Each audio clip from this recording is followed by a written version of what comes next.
somehow guide the knight to a place where she can get water, where there can be safety for them both, but because she needs to protect the knight so that the knight can protect her forest. Mm-hmm.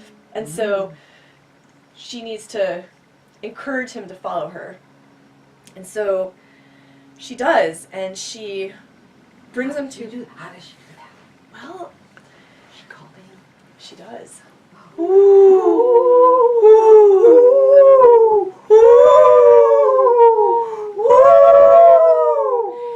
And with her intelligence, she makes a decision that she knows changes the history of her forest forever.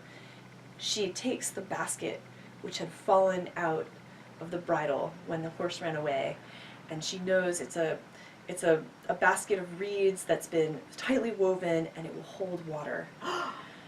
She carries this in her beak, and the knight follows her, and then... Oh, and then they race. She flies, and she flies, and she flies, and she goes, just seems like miles and miles, and the knight, because he's not burdened down by all of his heavy armor, is feeling as light as a feather, and able to run with the wind, and they go, and they go, and they go, and all of a sudden they come to a cliff, and boom! They go over the cliff and fall, whoa!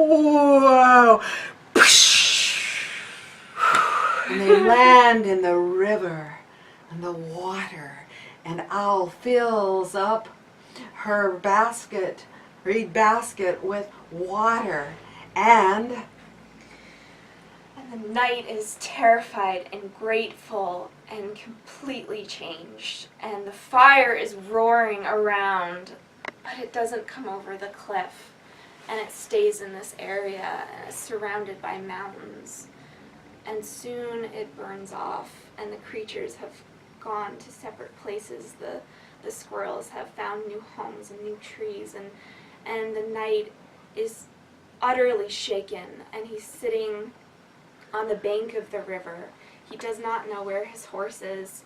His armor is blackened and destroyed, he knows, and all he has is his sword and some degree of clothing. And he's sopping wet.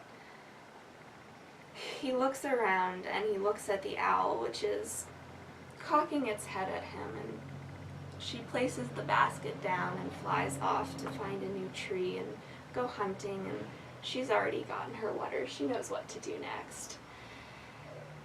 And he takes a breath, and he's like, I'm alive.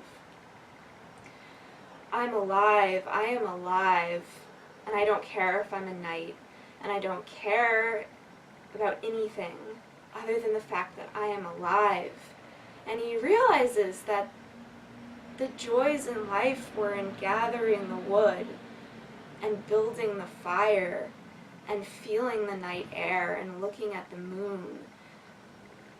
And he is so grateful to the owl, and he is so grateful that he made the decision to trust the owl to lead him to this place and leap off the cliff into the unknown, because now he knows that his home is in the forest. He doesn't know that there's a village nearby, and soon he'll join a new community. But he just feels so happy just where he is in this moment, not knowing what life will bring him next, but so grateful just to be alive. The end. Oh, wow, what a positive affirmation, and one that was so in keeping with our intention for this story. The story's about, being secure within yourself, not relying on anything else for your identity, but knowing who you are.